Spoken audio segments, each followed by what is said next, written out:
Hello, everyone, and welcome to another episode of Speak, Film, and Enter, a podcast where we review and rank movies. I'm Nate. And I'm Dylan. And I'm Adam.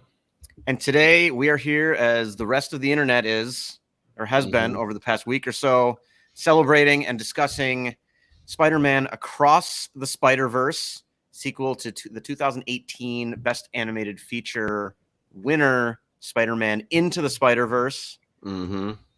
And it's, yes, people are out in theaters in droves. And while we're reminding people about Into the Spider-Verse, that's a favorite of us here on the podcast. I have it as a 5-star movie. I'm not sure where you guys have it, but we all pretty much enjoyed the first one. A strong 2.5. Oh man, it's criminal. It's a 4.5 for me. Yeah, the first one is, and definitely Sony Animation really kind of changing the game a little bit in 2018, just with their style and their commitment to creativity and just bringing a fresh take to a Marvel property, but it's not just Marvel and it's not tied to the MCU. They were able to kind of do their own thing with it, and it just feels so fresh. And now, especially with the last phase of Marvel movies, this just feels like really just a cut above. If you're talking superhero movies right now, you got to think Sony Animation more than Marvel Studios. Yeah, we've gone full circle at this point, I think. Before we get any further into this, Adam, would you like to tell the people what it's about? Sure. Miles Morales catapults across the multiverse where he encounters a team of spider people charged with protecting its very existence. When the heroes clash on how to handle a new threat, Miles must redefine what it means to be a hero. All right, and this will be a spoiler review. Figure it's been a week since it came out. A lot of people have seen it. Yep. A lot of people are still going to see it. So we think we'll just dive in. We will get to the ending eventually and kind of discuss the cliffhangery nature of that, how we feel about it. But so there will be spoilers in this episode. So ye be warned. Back to kind of what I was thinking before, where I said we've gone full circle, where it was funny to me how, and Dylan, you really hit on this with how stale the MCU has felt recently, and how as a kid growing up in the 90s, basically all you if you wanted superhero stuff on TV or in the theaters or whatever, it was in animated form. I mean, Batman the Animated Series is one of the best reviewed TV shows, not just animated shows, but just TV shows ever, period. I watched a lot of that. My introduction to Spider-Man was the 90s Spider-Man series, which I still love. Also, the X-Men series was hugely popular. If you count this Transformers, just all that stuff was animated. And I remember thinking as a kid, how cool would it be if we got a live action show or a movie? And then I think it was Sony still came out with those first X-Men movies and the Sam Raimi Spider-Man movies, and that kind of set the bar. I mean, there were a few Batman movies that existed in the 90s, but technically Blade counts, but they were there, but it sort of the first Marvel property, but it was kind of established, wasn't a Marvel movie, right? Right. It was sort of established that beyond just sort of Batman, who doesn't actually have superpowers, you could do this stuff on a big scale with big casts, and people would go and see it. And I found myself thinking during this movie why anybody would ever want another live action superhero movie now that we've seen that they can do this. Yeah. I agree. And it's interesting too, because it similar to the first one, and this one also gave me this feeling of, it made me feel like I was a kid again watching the Spider-Man show. It brought back that kind of childhood kind of wonderment, and just total it was just capturing my imagination. I was just in it. And the MCU has gotten so stale, and now it's we watch most Marvel movies, and it's they're so easy to pick apart the flaws. They're just so clearly flawed. It just takes you out of it.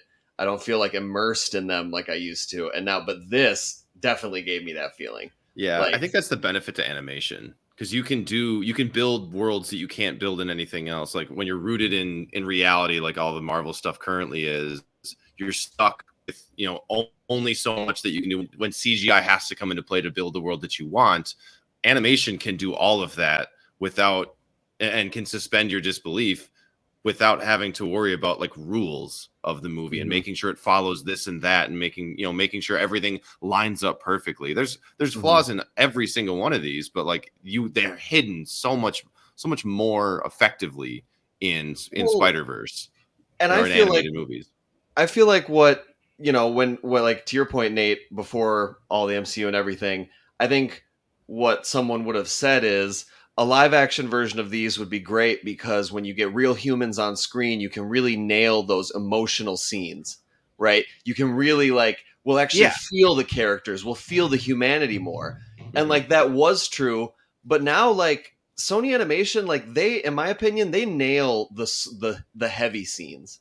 They know when to slow it down and to focus on just a conversation with Miles and his mom and how to animate it in a way that's like, yeah, it still looks cool, but you feel the emotions. And like, so like at this point, like why would you need live action like actors when you can nail an emotional scene the way that they do and just kind of make their own kind of take on it. I just felt like they're really good at knowing when to, it's like fast paced, we're throwing a lot of stuff at you, but then when it's like the core kind of emotional themes or just like really heavy, they know when to slow it down and just like let it breathe and just like, his face, her face. Like, I don't know. I feel like they kind of are nailing the pacing of what they're trying to do. Yeah. And I mean, the first one was, it blew the doors open. It was revolutionary in the style of animation, kind of all the way that they were able to mix all of these different styles together and kind of make different characters look a little bit different and all feel like they still fit on the screen and in the same world. And it didn't look clunky or anything. I mean, and this movie takes that to a whole other level, which is incredible because the first one, I think, is probably the most influential and impactful animated movie in terms of animation style since Toy Story. I think that's fair. Like after Toy Story and Pixar blew up, just so many studios and movies trying to mimic that Pixar look. And that's what it's been for like 20 plus years. Yeah. Since 95, since Toy Story came out. And then 2018 comes around, you get Into the Spider-Verse. And then after that, you get movies like Mitchells and the Machines, which is the same studio. But then even DreamWorks, which was kind of the first sort of alternate or sort of like Pixar other knockoff. Alternative animation studio. And then movies every year. DreamWorks again, kind of like with Puss in Boots: The Last Wish. Dylan and I saw that in the theater, and one of the first things we talked about after we got out was like you can just see the influence of Into the Spider-Verse on the style of the animation, where I've never understood the desire to get animation to a point where something looks like quote unquote real. Yeah. Like what's the point where it can look like anything? That's what CGI is for. There's a time and place, right? Because that's what like motion capture is used for, and like that's why video games have gotten so much better. Yeah, like, graphics cards and all that stuff is jumping up in how good things can look. But you can detail your cartoon, if you want to call it a cartoon, more. And to your point, like you can go other avenues. It can look like anything, and then still look real by looking like anything. Yeah, it's limiting your creativity if you're just trying to look as real as possible. Yeah. Whereas with stuff like this, and again, like Mitchell's versus the Machines, Puss in Boots, they lean into the fact that it can look however they want. Yeah. And it's just bursting with creativity. And it's weird to talk about a movie just like almost the same way that Kurosawa's movie Ron made me feel like there were colors in that movie that I'd never seen before. This movie does that as well. And that is the highest compliment I can give visually to pretty much any movie. And that's comparing a live action movie to an animated movie, but they both achieve that. I think kind of what you're getting at, Dylan, almost like that awe and wonder of just like looking at something and thinking like, this just looks incredible. And I just want to stare at it outside of the fact that the characters are great and it's funny and the story is really good. It's just eye candy, like beginning to end. Yeah. So I think we're all in agreement that, visually, this movie is fantastic. I was lucky enough to see it on the ultra screen, so even a little bigger and kind of a surround. And if you're listening to this and you haven't seen it, I would recommend seeing it on the nicest, biggest screen you can because it's just a delight. Um, and then also very like modern and like feels like it's made for like today's generation or even like the younger kids. Like it's aimed at them, and just the music and the jokes and the style. It just feels very much like they're kind of like, yeah, you know, people 50 and up probably maybe won't like this, but you know, if you're a teenager now, you are gonna love this. Like, Yeah. If you're and I just connected to love the that- internet at all. yeah, they're just really like shifting the focus, like of their target audience, and kind of what that audience can handle in terms of rapid fire jokes, crazy action sequences. So I guess we can also, you know, shifting gears a little bit, talk about the story. And you know, this is a spoiler review, so we can kind of give some things away. And I thought it was very interesting and cool how they focused a lot on Gwen in this movie. Yeah. Lots of screen time, including like the opening 10 minutes, kind of like the whole prelude is her. And then, I mean, I'd say it seems like it almost goes like kind of back and forth between her and Miles on like who the focus is. And I didn't expect that. And I thought they pulled it off really, really well. Like she is a fleshed out, fully, like, she's got an arc. She's got like, we're very invested in her. And I just think that they totally pulled that off. Yeah, I agree with that completely. I thought it was really fun to kind of, I mean, we start in her world. We do. Yeah. And the way I like that kind of the color palette that they use for her version of New York is different from Miles's, and just kind of the one of the easy things to discuss without having visual aids on how this movie just uses every tool at its disposal to reflect character. How kind of you can see in the background, like when she's talking with her dad, how kind of it's almost like a watercolor style that they use when they're getting to the more emotional moments, and her colors kind of start to bleed into his a little bit, which is really cool. Yeah. She's a really fascinating character. I think it kind of surprised them how much people latched onto her in the first one. I mean, she's a major character in the first one, but there's almost a part of her that Miles, that was kind of his opening movie too, for like the larger world that doesn't read comics. Yes. And so kind of the first time we're getting like multiple not Peter Parker Spider-Men or Spider-Women. Yeah. But Miles was still another high school guy. And so there are some similarities there that you're going to get. So I think Gwen was just a character that we've really never seen before. Yeah. And people latched onto her in the first one, and they just took that and ran with it. And luckily they have Haley Steinfeld to voice Gwen, who's fantastic. Yeah.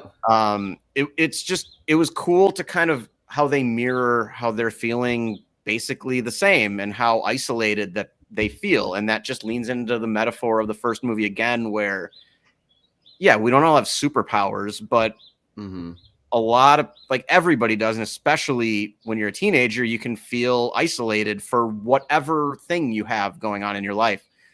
Yep. And to start at the beginning with Gwen and then kind of do the same thing again with Miles in this movie is really cool. That it does remind me of kind of one, I wouldn't call it an issue once I got to the end, but it felt like an issue while I was watching it, because I kind of forgot how much of a like true part one this is. I also had forgotten that. I think it's something important for people to be aware of going in, because it's paced basically like a 5-hour movie.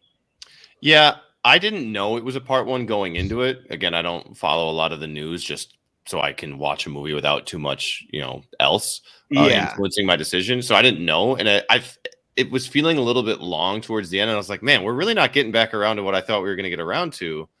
I bet you. And then it, like, when it said like to be continued, I was like, oh, okay. And like I know. Well, also once you realize that, I know, like, it's not going to end. Yeah, I no longer had a problem with how like long it felt. I was like, oh, that makes perfect sense. Awesome. Because like this is a fully contained, like, great story, and there will be extras with it. It's kind of like getting a DLC. Like, oh, this was still really good. I didn't dislike that it was long. It's just like I love that there's a setup. Just like, when we talk about like the last 2 Harry Potter movies, like a lot of people don't like. Was it 6 or there's 8, right? There's 8, yeah. They don't like 7 because it's like it's long and it's boring. It's like, well, that's what the first half of the book is. Like, you need to have setup for all of the emotional payoff later on. So this is still like action packed enough to not feel like it's super slow or anything like that. And don't get me wrong, I really, really like it. And once I realized how that was going to work, I mean, there was an original title for this movie that came out last year because it was initially supposed to come out last October. That was called Across the Spider-Verse Part 1. So seeing that, I knew we were getting a Part 1, but I didn't know if it was going to be like the way it kind of is now, or like Empire Strikes Back comes to mind.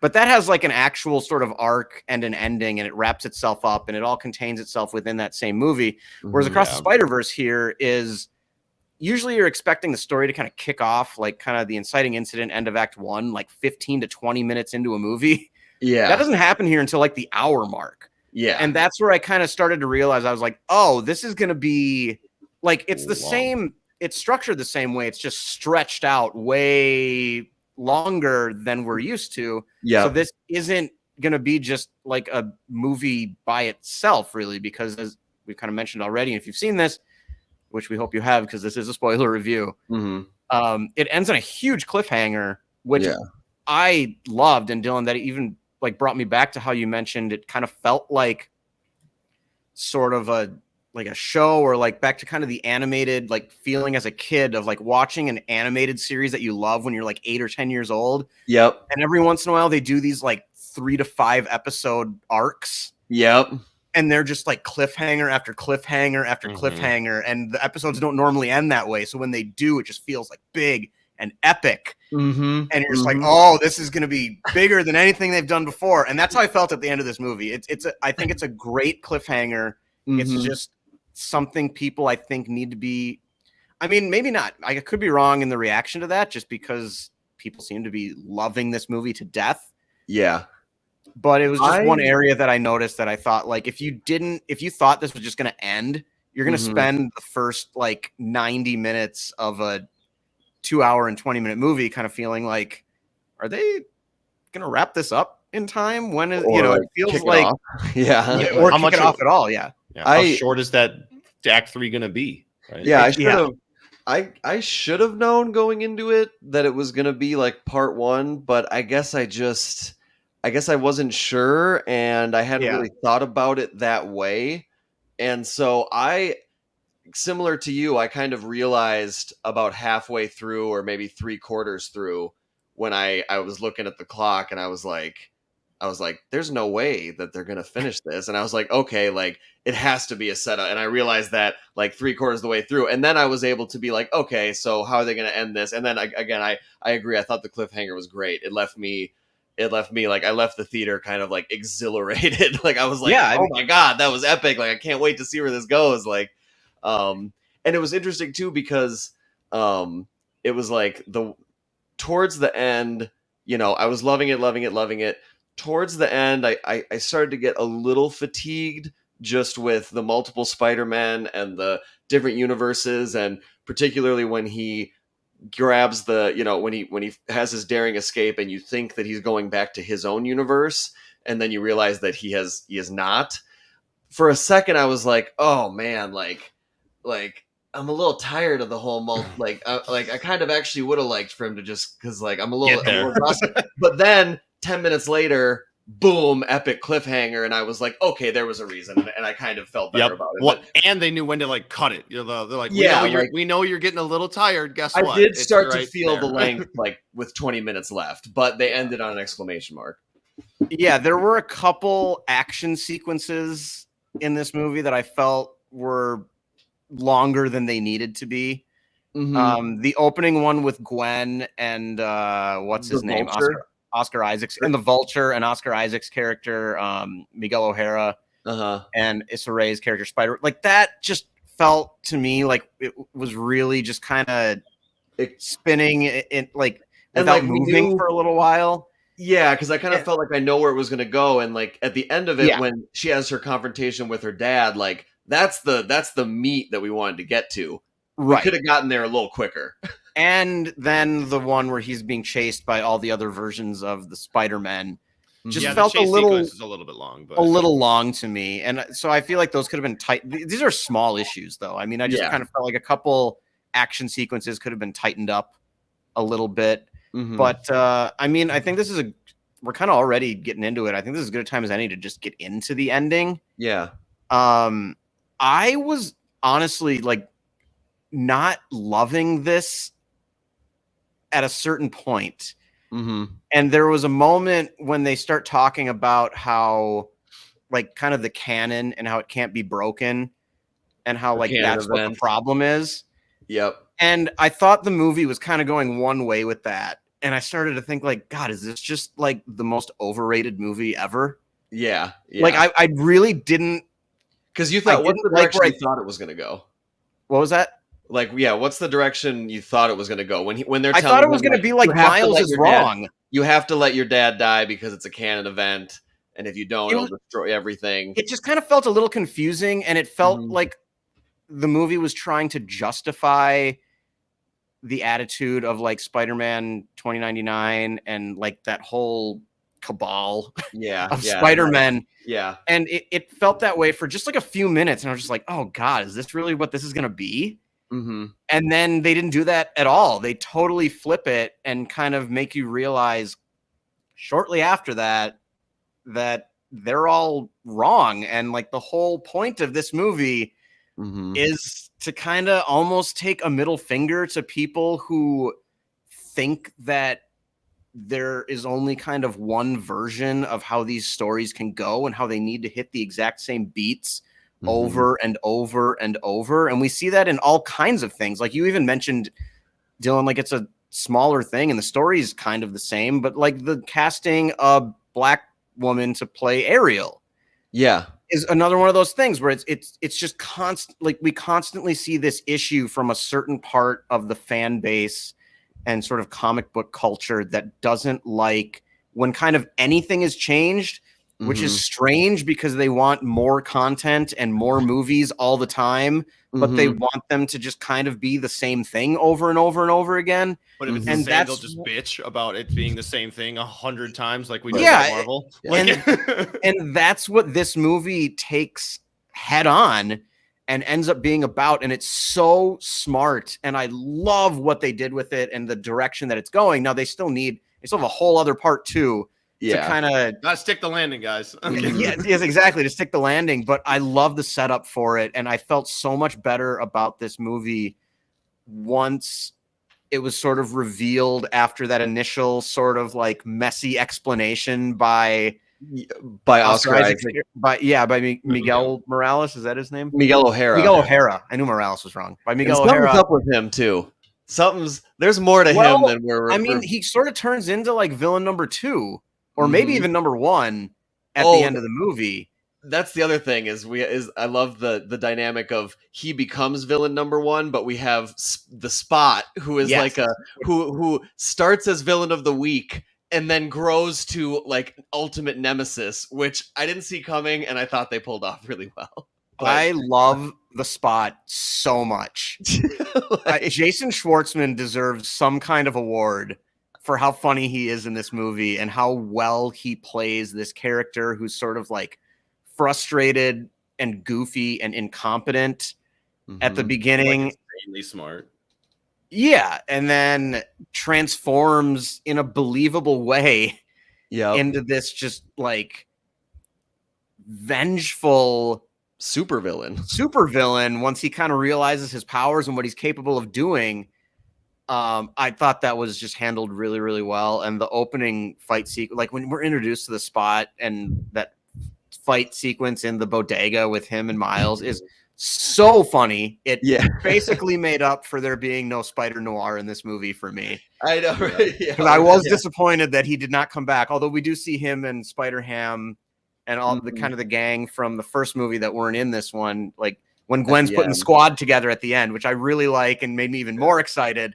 Mhm. But God, the Spot is just fantastic. And it kind of reminded me a little bit of, I guess, just the existence of the first Guardians of the Galaxy movie with this sort of like obscure thing that we don't have these preconceived notions attached to.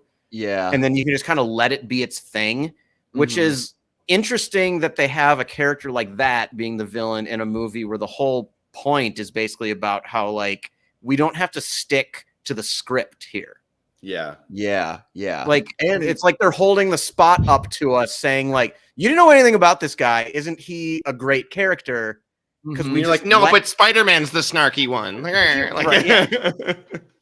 Yeah, well, and it's brilliant because he fits so well with the animation style because his superpower is like it very interesting. It's a black hole that can be created in anything. So it's just another cool, like, Spider-Man 2099 is a great villain, but and he looks cool, but the Spot lends himself to the animation style and the creativity perfectly. He's just the Yeah. perfect, like, creative, artsy, fun to look at villain that can do all sorts of unpredictable things. And then just to back it up a little bit, like you were saying, just kind of the theme of like storytelling and like kind of a middle finger to the gatekeepers and kind of this acceptance of like modernization and changing things and let's not be afraid of that. Like, let's celebrate it. I think that they pulled it off well because it kind of sneaks up on you. It's not like a lot of movies where the message is very heavy handed and you're like, okay, yeah, we get it. Like, this is bad or this is good. Like with this one, you kind of don't see it coming. You don't see it coming. And then you have the scene where he literally is like, you see that truly revealed that he is a villain. And he's like, holding Miles down. And he's like, you're not even supposed to exist. And it's just like, boom, like you just like all of a sudden it all like clicked like, oh, like I just felt like the way they kind of snuck up on that instead of being obvious about it, I appreciated. Yeah, I saw it tied I saw back an to the first interview. movie really well too. Yeah, I saw an interview. I believe it was Jake Johnson who plays Peter B. Parker, and then I think it was the director. And the interviewer asked him, like, was that an intentional kind of fuck you to all the people that complain about, oh, it doesn't do this or that? And they're like, absolutely, like that we absolutely meant to do that, and thank you. Like, so. Yeah, I think that's great. And can we just quickly too? This is one of the coolest voice casts ever. Oh yeah, this yeah, is for huge. sure. In a movie. It's just a bunch of like young, cool actors. I don't really have a better way to describe that other than like Brian Tyree Henry, Shameik Moore, Haley Steinfeld, Jake Johnson. Everybody loves Oscar Isaac. Yep. Jason Schwartzman, Issa Rae, and Daniel Kaluuya, and Greta Lee, who's in this, who's in Past Lives, which comes out in like a week or two. Mahershala Ali, Amanda Stenberg. Ayo Edebiri being in this, like she was just in that show on Hulu, the cooking show. The Bear. Oh yeah, yep. She was in that. Just so many, like J.K. Simmons is back. Andy Samberg has a cameo in this movie, which is great. I liked Karen Sony. He was Indian Spider-Man, but he's he's the sidekick from the Deadpool movies, the taxi driver. So like that's a fun little like entrance for him. Rachel Dratch, Jack Quaid, being one of the main guys on The Boys of I believe Amazon. And Rachel Dratch has been around forever. She's SNL and Mad TV and stuff. Just getting some of those people in there. It's so many people. Jake Johnson, like we talked about, Haley Steinfeld, like we talked about.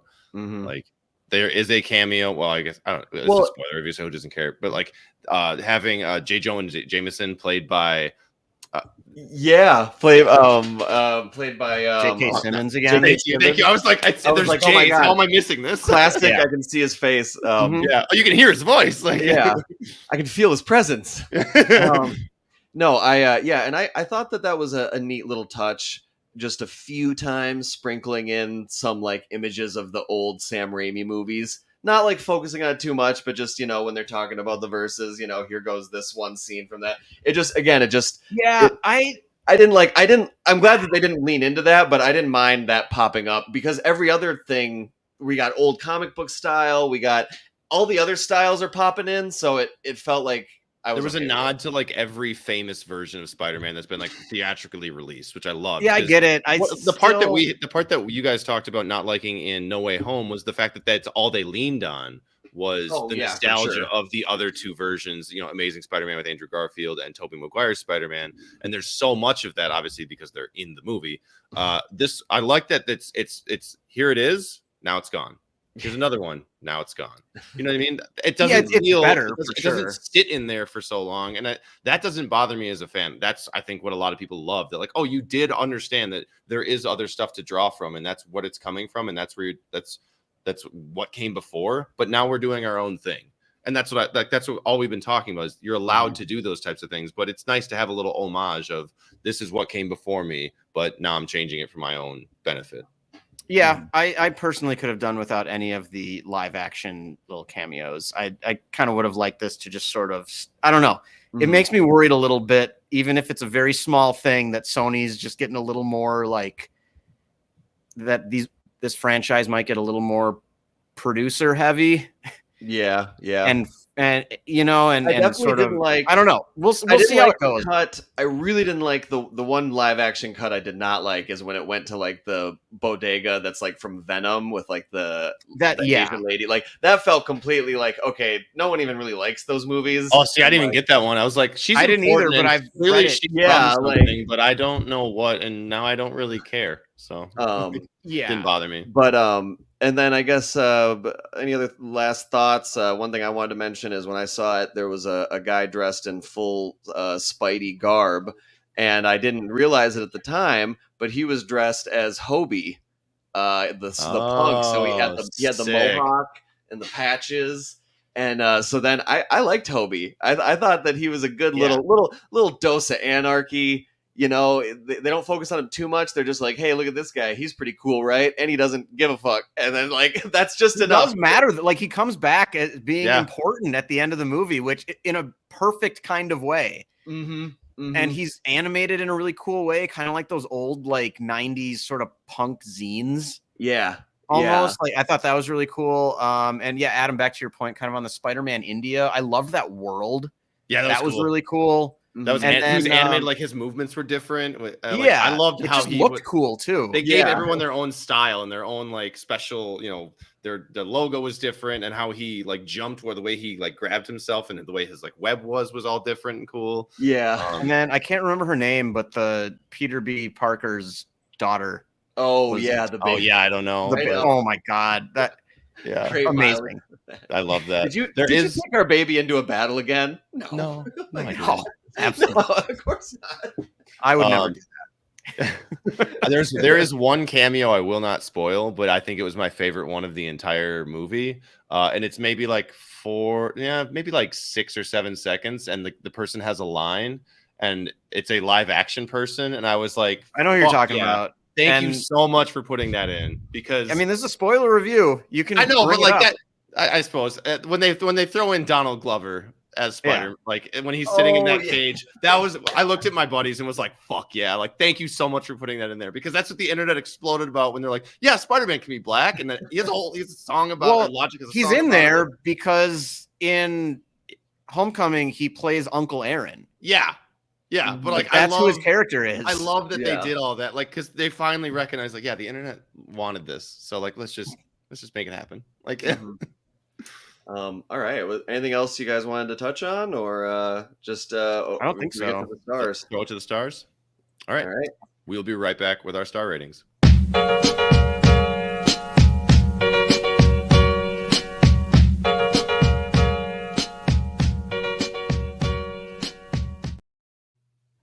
All right.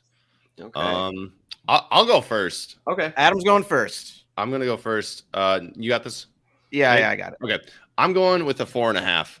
Nice. I originally, so when Into the Spider-Verse came out, I didn't see it right away. Everyone hyped the fuck out of it, and I probably didn't see it until like COVID.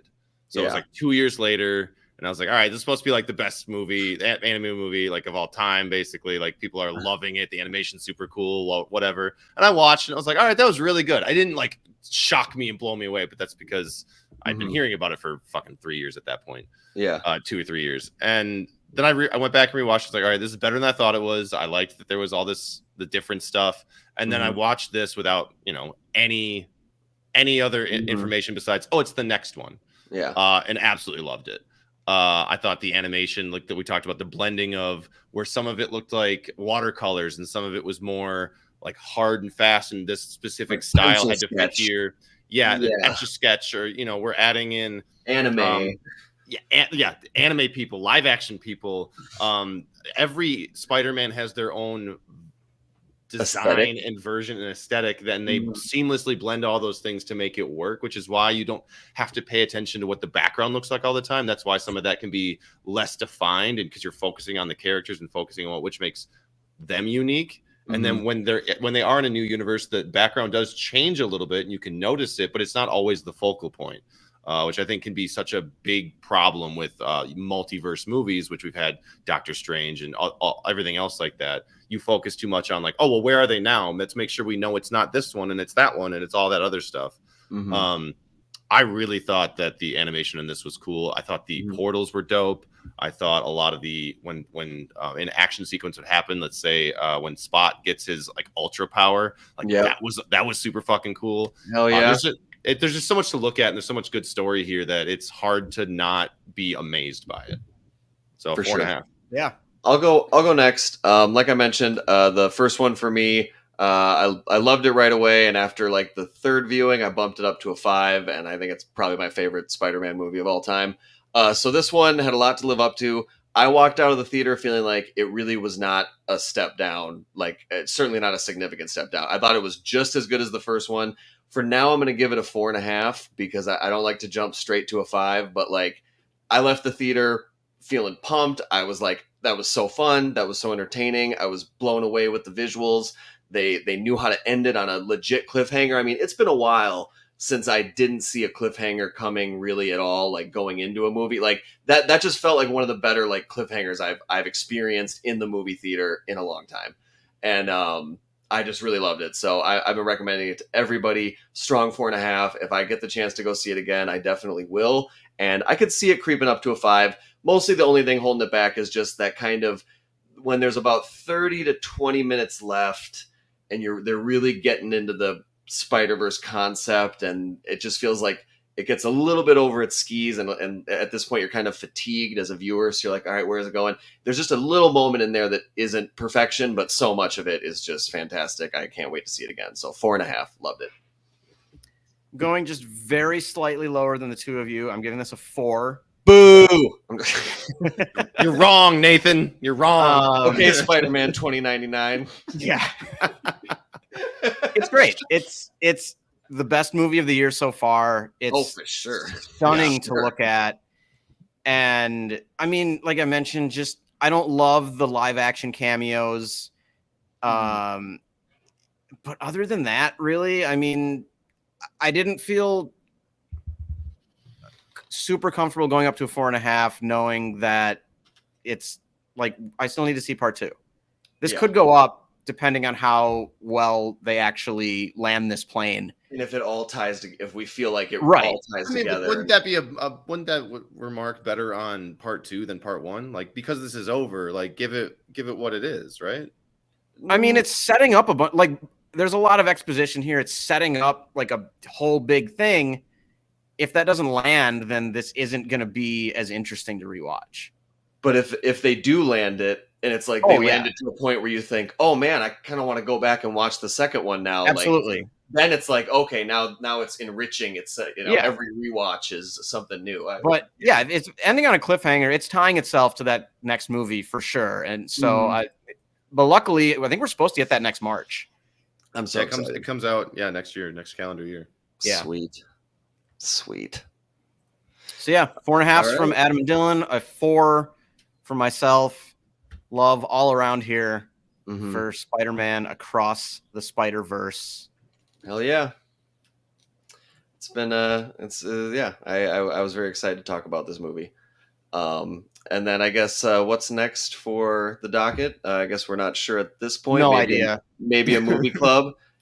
Probably it's going to have to be something like that. We'll do something special too for when Elemental comes out, and of course Wes Anderson's new movie is coming out soon as well. So we'll have some stuff coming up. Don't think we're going to be getting to Transformers, most likely. No, not really up our alley. Sorry to say, but a lot of good stuff coming up in June and July here. So definitely look out for that. And if that's it, then Adam, I think it's your turn to put a wrap on the show, and I got the outro. All right. Slander is spoken. In print, it's libel.